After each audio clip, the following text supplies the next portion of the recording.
दोस्तों स्वागत है आपका आपके अपने चैनल शाखा स्टडी में। दोस्तों आज की वीडियो में हम लेकर आए हैं मैथमेटिक्स का पहला लेसन प्लान जिसका टॉपिक है गोला या स्फीयर। तो जिसे 7-8 क्लास में आप पढ़ा सकते हैं। देखिए यहाँ पर 6 गलती से लिख गया है, तो आप इसको 6 क्लास में नहीं पढ़ाएंगे क्योंकि 6 क्लास में बच्चे को इतनी समझ नहीं होती है कि आप उसको जो स्फीयर है उसके फॉर्मूले पढ़ा सकें। तो ये जो लेसन प्लान है ये 7 या 8 क्लास में आप इसको पढ़ा सकते हैं और आपको अगर मौका मिलता है तो 9th क्लास में भी इसको आप पढ़ा सकते हैं।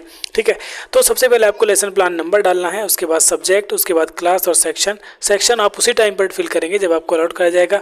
डेट, स्कूल का नाम और पीरियड भी आप उसी टाइम पर फिल करेंगे जब अलॉट कराया जाएगा। फाइल बनाते टाइम आप इन्हें खाली छोड़ देंगे। उसके बाद आपको टॉपिक डालना है, तो टॉपिक है गोला या स्फीयर। उसके बाद आते हैं सामान्य उद्देश्य यानी जनरल ऑब्जेक्टिव्स। तो सामान्य उद्देश्य में छात्रों में गणित विषय के प्रति रुचि उत्पन्न करना, छात्रों की कल्पना शक्ति का विकास करना, छात्रों की सोचने समझने की शक्ति का क्षमता का विकास करना, छात्रों में क्रमबद्ध पूर्वक एवं विधिवत रूप से कार्य करने की आदत का निर्माण करना और छात्रों को गणित विषय की उपयोगिता बताना। ये क्या है, हमारे जनरल ऑब्जेक्टिव्स हो जाते हैं। उसके बाद आते हैं हमारे विशिष्ट उद्देश्य।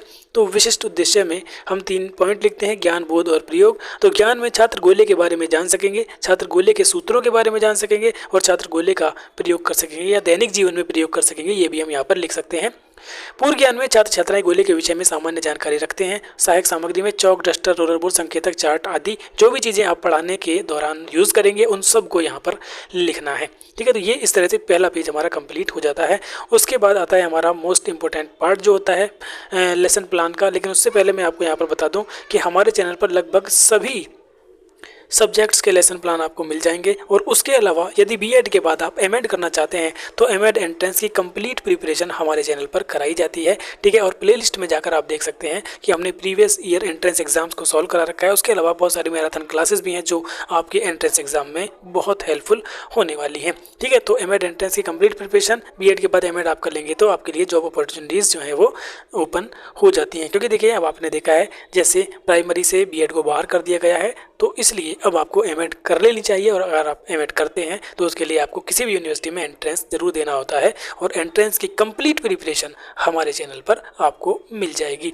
इसलिए लेसन प्लान्स भी मिलेंगे, एग्जाम से रिलेटेड आपको इन्फॉर्मेशन भी मिलेगी और एमएड एंट्रेंस की प्रिपरेशन के साथ साथ उसके इंपॉर्टेंट क्वेश्चंस जो आपके सेमेस्टर एग्जाम्स में आते हैं वो भी देखने के लिए मिल जाएंगे। इसलिए चैनल को सब्सक्राइब कर लें, ये आपके एक तो नहीं बल्कि पूरे 4 साल काम आने वाला है। यानी कि बीएड फर्स्ट ईयर से लेकर के एमएड फाइनल ईयर तक आपके ये चैनल काम आएगा।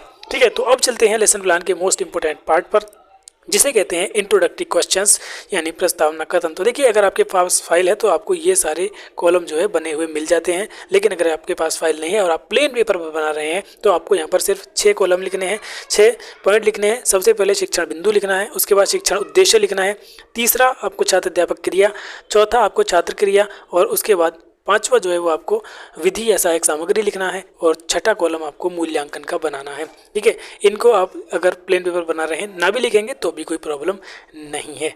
ठीक है, छात्र क्रिया और छात्र अध्यापक क्रिया और छात्र क्रिया वाला जो कॉलम है वो आपको थोड़ा सा बड़ा बनाना है क्योंकि इसी में एक्सप्लेनेशन होता है और क्वेश्चन आंसर इन्हीं में ही पूछे जाते हैं।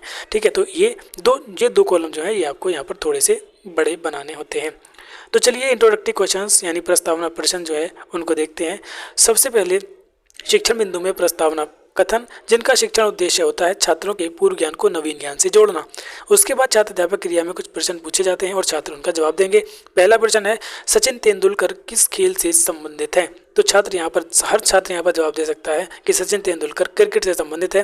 प्रश्न नंबर 2, क्रिकेट खेलने के लिए किन किन चीज़ों की आवश्यकता होती है। तो क्रिकेट खेलने के लिए गेंद, बल्ला, विकेट आदि की आवश्यकता होती है। प्रश्न नंबर 3, गेंद का आकार कैसा होता है। तो गेंद का आकार गोल होता है। प्रश्न नंबर 4, कुछ अन्य गोलाकार वस्तुओं के नाम बताइए। ठीक है, तो कांच, कंचे, लड्डू, फुटबॉल, रसगुल्ले आदि जो है ये आप बच्चे और भी कुछ बता सकते हैं। हमने यहाँ एक्सपेक्टेड आंसर लिख दिया है। प्रश्न नंबर 5 है गोले के बारे में आप और क्या जानते हैं। तो छात्र यहाँ पर निरुत्तर हो जाएंगे या फिर स्पष्ट आंसर देंगे। ठीक है, ये आप जरूर लिखें स्पष्ट उत्तर, क्योंकि बच्चा अगर कुछ भी बोलता है तो फिर वो स्पष्ट आंसर होता है, मतलब अगर गलत बोलता है तो। लेकिन अगर बच्चा कुछ भी नहीं बोलता है तब वहाँ पर आप छात्र निरुत्तर लिख सकते हैं। तो स्पष्ट उत्तर आप यहाँ पर जरूर लिखें और ये विधि आपकी प्रश्न उत्तर विधि हो जाएगी क्योंकि यहाँ पर प्रश्न पूछे गए हैं। ठीक है, के बाद शिक्षण बिंदु में आता है उद्देश्य कथन, जिसका शिक्षण उद्देश्य होता है छात्रों का ध्यान प्रकरण बिंदु पर केंद्रित करना। छात्र अध्यापक बोलेंगे छात्रों आज हम गोले के विषय में अध्ययन करेंगे, तो और ये विधि आपकी कथन विधि हो जाएगी। उसके बाद शिक्षण बिंदु में गोला यानी स्फीयर भी आप यहाँ पर इंग्लिश में लिख सकते हैं, तो छात्रों को गोले से अवगत कराना। उसके बाद इसका व्याख्यान यानी कि एक्सप्लेनेशन, तो एक्सप्लेनेशन में यहाँ पर इसका जो है एक्सप्लेनेशन देना है। गोला वह ठोस वस्तु है जिसमें केवल एक तल होता है और इसके तल का प्रत्येक बिंदु एक निश्चित बिंदु से समान दूरी पर होता है, जिसे गोले का केंद्र कहते हैं। केंद्र से तल यानी परिधि की दूरी को त्रिज्या कहते हैं, इसे r से प्रदर्शित करते हैं। गोले के भीतर सबसे बड़ी दूरी को व्यास d से प्रदर्शित करते कहते हैं। व्यास त्रिज्या की 2 गुनी होती है। ठीक है, तो यहाँ पर व्यास बराबर 2 गुणा त्रिज्या और त्रिज्या बराबर व्यास बटे 2 हमने बता दिया है। और इस तरह से एक सर्कल बनाकर आप इसके परिधि को यानी सरकमफ्रेंस को, इसकी डायमीटर को, इसकी त्रिज्या को और इसके केंद्र को यहाँ पर दर्शा देंगे। आप चाहें तो यहाँ पर एक ब्लैक बोर्ड भी लगा सकते हैं। ब्लैक बोर्ड में आपको आगे दिखाऊंगा कि कैसा आपको ब्लैक बोर्ड लगाना होता है। ठीक है, तो ये एक्सप्लेनेशन हो गया। छात्र छात्राएं ध्यानपूर्वक सुनेंगे और ये विधि आपकी व्याख्यान विधि हो जाएगी। उसके बाद शिक्षण बिंदु में आता है विकासात्मक प्रश्न, जिसका शिक्षण उद्देश्य होता है छात्रों के सीखे हुए ज्ञान को जांचना। ठीक है, यानी जो पढ़ा दिया है उसमें से प्रश्न पूछने हैं। तो पहला प्रश्न है केंद्र से तल की दूरी को क्या कहते हैं, तो केंद्र से तल की दूरी को त्रिज्या कहते हैं। गोले की त्रिज्या तथा व्यास में क्या संबंध है, तो त्रिज्या जो है वो व्यास की आधी होती है। प्रश्न नंबर 3 है गोले के पृष्ठीय क्षेत्रफल से आप क्या समझते हैं, तो चाहते हैं यहाँ पर निरुत्तर हो जाएंगे या फिर अस्पष्ट उत्तर देंगे। देखिए यहाँ पर भी आपको अस्पष्ट लिखना है, अस्पष्ट उत्तर। ठीक है, और ये विधि आपकी प्रश्न उत्तर विधि हो जाएगी। उसके बाद आता है शिक्षण बिंदु में गोले का पृष्ठीय क्षेत्रफल, और जिसका शिक्षण उद्देश्य होगा छात्रों को गोले के पृष्ठीय क्षेत्रफल से अवगत कराना। उसके बाद इसका स्पष्टीकरण यानी एक्सप्लेनेशन, तो गोले का पृष्ठीय क्षेत्रफल होता है 4 पाई r स्क्वायर, जहाँ पर r गोले की त्रिज्या होती है और पाई का मान हम 22/7 या 3.14 लेते हैं। उदाहरण के लिए यदि किसी गोले की त्रिज्या 14 सेंटीमीटर है तो गोले का पृष्ठीय क्षेत्रफल ज्ञात कीजिए। ठीक है, तो त्रिज्या 14 सेंटीमीटर है, ज्ञात करना है पृष्ठीय क्षेत्रफल। फॉर्मूला हमने अभी पढ़ा है 4 पाई r स्क्वायर। तो इस तरह से सारी वैल्यूज़ को यहाँ पर पुट कर देंगे तो हमारा आंसर 2464 सेंटीमीटर स्क्वायर आ जाएगा। यहाँ पर क्या है, छात्र ध्यानपूर्वक सुनेंगे समझेंगे और ये विधि आपकी व्याख्यान विधि हो जाएगी। ठीक है, इस तरह से आप यहाँ पर देख सकते हैं। उसके बाद आता है विकासात्मक प्रश्न। अब यानी जब जो फिर से पढ़ा दिया है अब उसको फिर से यहाँ पर प्रश्न पूछने हैं, जिसका शिक्षण उद्देश्य होता है सीखे हुए ज्ञान को जांचना। तो गोले का पृष्ठीय क्षेत्रफल बताइए, छात्र बता देंगे 4 पाई r स्क्वायर। r क्या प्रदर्शित करता है, तो त्रिज्या को। गोले का आयतन बताइए, छात्र यहाँ पर निरुत्तर हो जाएंगे या फिर स्पष्ट उत्तर देंगे। ठीक है, यहाँ पर भी आपको ये लिखना है और ये विधि आपकी प्रश्न उत्तर विधि हो जाएगी। उसके बाद देखिए हमें मूल्यांकन में मतलब बच्चों का मूल्यांकन भी करते हुए चलना है। तो पाई का मान बताइए, तो छात्र यहाँ पर बता देंगे कि पाई का मान 22/7 या 3.14 होता है। उसके बाद शिक्षण बिंदु में गोले का आयतन यानी जिस क्वेश्चन पर छात्र निरुत्तर हुए थे अब उसको पढ़ाना है। तो शिक्षा उद्देश्य में छात्रों को गोले के आयतन से अवगत कराना। उसके बाद इसका स्पष्टीकरण, तो स्पष्टीकरण में गोले का आयतन होता है 4/3 पाई r क्यूब। ठीक है, 4/3 पाई r क्यूब, जहाँ पर r गोले की त्रिज्या है और पाई का मान हम वही सेम लेंगे जो पिछली बार हमने लिया था 22/7 या 3.14। अब यहाँ पर एक उदाहरण देकर इसको समझा दिया गया है। यदि किसी गोले की त्रिज्या 7 सेंटीमीटर है तो गोले का आयतन ज्ञात कीजिए। तो त्रिज्या दे रखी है, गोले का आयतन पता करना है। गोले के आयतन का सूत्र अभी हमने पढ़ा था 4/3 पाई r क्यूब। तो इसमें यहाँ पर वैल्यू पुट कर देंगे। इस तरह से 1437.33 सेंटीमीटर क्यूब हमारा यहाँ पर आंसर आ जाएगा। ठीक है, तो इस तरह से ये हमारा क्या है, छात्र ध्यानपूर्वक सुनेंगे समझेंगे और ये विधि हमारी व्याख्यान विधि हो जाएगी। उसके बाद हम फिर से यहाँ पर एक मूल्यांकन प्रश्न पूछ लेंगे कि गोले के आयतन का सूत्र बताइए। छात्र बता देंगे गोले के आयतन का सूत्र होता है 4/3 पाई r क्यूब। ठीक है, अब चलते हैं अगले पेज पर। अगले पेज पर देखिए, अगले पेज पर आता है समापन कथन। अब देखिए यहाँ पर एक बात आपको बतानी है कि यदि आप एक और सब टॉपिक पढ़ाना चाहते हैं तो फिर आपको विकासात्मक प्रश्न पूछने होंगे, जैसा कि हमने ऊपर बताया था आपको। देखिए विकासात्मक प्रश्न पूछेंगे यानी जो पढ़ा दिया है उसमें से 1-2 क्वेश्चन पूछेंगे, फिर तीसरा प्रश्न ऐसा पूछेंगे जिस पर छात्र निरुत्तर हो जाएंगे या फिर स्पष्ट उत्तर देंगे, और फिर उस जिस प्रश्न पर छात्र निरुत्तर होते हैं उसको हम सब टॉपिक बनाकर पढ़ा देते हैं। लेकिन हम यहाँ पर सिर्फ 2 ही सब टॉपिक आपको बता रहे हैं। आपको अगर 3 सब टॉपिक पढ़ाने हैं तो फिर से आप विकासात्मक प्रश्न पूछिए। यानी कि जब आपको अपना टॉपिक समाप्त करना है तो उस वाले सब टॉपिक के बाद आपको विकासात्मक प्रश्न नहीं पूछने हैं, बल्कि आपको सिर्फ मूल्यांकन प्रश्न पूछकर अपना टॉपिक यहाँ पर समाप्त कर देना है। अब हम यहाँ पर समापन कथन देंगे। तो समापन कथन में छात्रों आज हमने गोले के पृष्ठीय क्षेत्रफल एवं गोले के आयतन के विषय में अध्ययन किया और ये विधि हमारी कथन विधि हो जाएगी। ठीक है, अब यहाँ पर आता है पुनरावृत्ति प्रश्न।